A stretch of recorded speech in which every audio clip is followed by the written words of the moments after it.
Nếu một tu sĩ Phật giáo thời Đức Phật Thích Ca Mâu Ni bỗng nhiên xuyên không thời gian, rời khỏi những khu rừng khổ hạnh ở Ấn Độ cổ đại, để bước vào một ngôi tự viện khổng lồ tại Trung Quốc, Nhật Bản, hay một mâm cúng sao dài hạn ở Việt Nam ngày nay, vị ấy có lẽ sẽ chững lại trong ngỡ ngàng.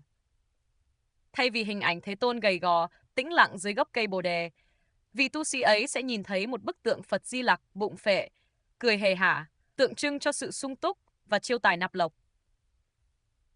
Thay vì những tỳ kheo rách rưới mang bình bát đi khất thực từng bữa, không nhà cửa, không tài sản, vị ấy sẽ chứng kiến những hệ thống chùa chiền oai vệ, sở hữu ngàn mẫu ruộng đất, những phương trượng quyền uy mặc áo lụa vàng, những nhà sư ở Nhật Bản lấy vợ sinh con, hay những ngôi chùa ở Việt Nam thờ chung với thần tài, đạo mẫu và các vị anh hùng dân tộc. Cùng một gốc rễ từ vườn Lâm Tỳ Ni, cùng một giáo lý cốt tủy về tứ diệu đế và bát chánh đạo. Nhưng vì sao khi vượt qua dặng Himalaya để tiến về phương Đông, Phật giáo lại thay hình đổi dạng một cách quyết liệt, đến mức gần như trở thành một tôn giáo khác lạ? Nhưng nếu nhìn xuyên qua lớp sương mù của lịch sử, đây thực chất là sự bản địa hóa, một chiến lược sinh tồn bắt buộc và khốc liệt nhất để Phật giáo không bị cạo sổ khỏi bản đồ tư tưởng nhân loại. Cuộc va chạm đầu tiên và nảy lửa nhất xảy ra khi Phật giáo gõ cửa Trung Hoa, gặp ngay một bức tường thành kiên cố mang tên Nho giáo. Nho giáo, với trụ cột là hiếu đạo và gia tộc, thiêu rụi triết lý xuất thế của lực lượng tăng sĩ. Phật giáo bị các sĩ phu triều Hán đả kích cay độc, coi là một tà giáo man dợ phá hoại nền tảng giường mối quốc gia. Để sống sót giữa dị quốc, Phật giáo buộc phải dọn mình. Lưỡi gươm sinh tồn khiến nó phải tự mọc thêm một khuôn mặt mới để xoa dịu triều đình Trung Hoa. Đó chính là lễ Vu Lan báo hiếu. Từ một nguyên lý tự lực, tự mình thắp đuốc lên mà đi, tự đốt cháy nghiệp quả của chính mình, Phật giáo ở Đông Á bắt đầu chuyển hướng sang việc nhờ tha lực, tụng kinh siêu độ cho cửu huyền thất tổ, báo hiếu cha mẹ ở cõi âm. Một mặt, đây là phương tiện thiện xảo, chiếc thuyền đò tuyệt vời để đưa triết lý giải thoát tiếp cận được tâm thức quần chúng. Nhưng mặt khác, nó cũng chính là tảng đầu tiên ném xuống dòng sông Nguyên Thủy, làm xao động tầng nước trong vắt của khái niệm vô ngã. Câu chuyện sinh tồn không dừng lại ở đó. Khi bước vào cuộc chơi của các triều đại phong kiến, Phật giáo từ một con đường giải thoát cá nhân biến thành một cỗ máy thần quyền chính trị. Ở Nhật Bản, Phật giáo dung hợp chặt chẽ với thần đạo, Shinto.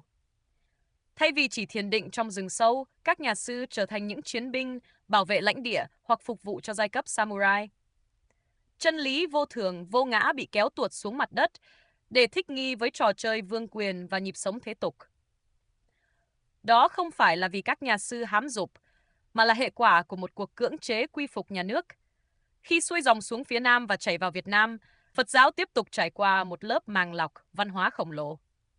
Đó là tín ngưỡng dân gian thuần phác của những người nông dân lúa nước. Người lao động nghèo khổ, không có thời gian tĩnh tọa để thấu hiểu khái niệm ngũ uẩn giai không cao siêu. Cái họ gào thét từng ngày là làm sao để mưa thuận gió hòa, làm sao để con đói được no, làm sao để bệnh tật được vơi bớt. Thế là Phật giáo dung nạp luôn đạo mẫu, thờ tứ phủ, thờ thành hoàng làng ngay trong khuôn viên của các ngôi cổ tự. Người ta đi chùa không hẳn là để cầu giác ngộ, mà để gặp ông Bụt, một vị tiên ông nhô lên từ cổ tích sẵn sàng độ trì tà lộc, ban phát bùa may mắn và ban cho họ mưu cầu vật chất thế gian. Quan Âm Bồ Tát từ một biểu tượng của lòng từ bi vô lượng, biến thành một vị nương nương hiển linh đi cứu rỗi những bà mẹ hiếm muộn. Sự thiêng liêng của diệt khổ và sự thực dụng của cầu tài vô tình bị hòa tan vào cùng một bát cháo thập cẩm tín ngưỡng, đánh cháo khái niệm, tu tập và mài giũa tâm thức thành những thương vụ hối lộ thần linh. Đến đây, một câu hỏi gai góc đâm thẳng vào tim những ai đang xưng mình là con của Phật. Vậy thì, những sự pha tạp, lai căng và biến dạng kia có đồng nghĩa với việc Phật giáo Bắc truyền hay Đại thừa là hàng giả, là sự thao túng của ma vương? Hoàn toàn không. Các bậc đại trí tuệ và chư vị tổ sư ngày xưa khi truyền pháp đã phải đứng trước một bài toán đẫm máu. Thích nghi hay là chết biến mất? Họ buộc phải đóng những chiếc thuyền mang đủ sắc màu văn hóa để chở khách sang sông. Ở mỗi một khúc sông có địa hình dòng chảy khác nhau, con thuyền bắt buộc phải mang một hình dáng khác. Điều đó trong Phật giáo gọi là phương tiện thiện xảo. Cái bẫy rợn người và bi kịch lớn nhất không phải là sự xuất hiện của những con thuyền lạ lẫm ấy. Bi kịch nằm ở chỗ, hậu thế đời sau, những người con dốt nát của họ lại ôm chặt lấy cái vỏ con thuyền mà quên biến mất mục đích phải đi qua bờ bên kia. Chúng ta cãi nhau, mạt sát nhau trên mạng xã hội, xem phái Nam Tông mới là Phật thuyết, hay phái Bắc Tông Đại Thừa mới là viên mãn. Chúng ta tự hào, đổ đống tiền để xây nên những kỷ lục chùa to Phật lớn, giải thảm tiền lẻ khắp bốn phương tám hướng, rồi ngạo nghễ bảo vệ tông phái của dòng sư thầy mình đang theo. Chúng ta nhìn vào tấm áo cà sa màu vàng, áo tràng màu lam hay bồ đề một mảnh 8 hạt và cho rằng chân lý nằm ở cái nhãn hiệu ta đang khoác lên người. Sự thật lạnh lùng là cốt tủy của Đức Phật để lại chỉ gói gọn trong 3 chữ diệt khổ, phá ngã và vô chấp. Nếu bạn đi chùa, ăn chay trường, thuộc ngàn pho kinh nhưng mở miệng ra là chia rẽ tông phái, chê bai pháp môn khác, thì chứng tỏ cái bản ngã của bạn chỉ đang phình to ra dưới một lớp vỏ bọc tôn giáo.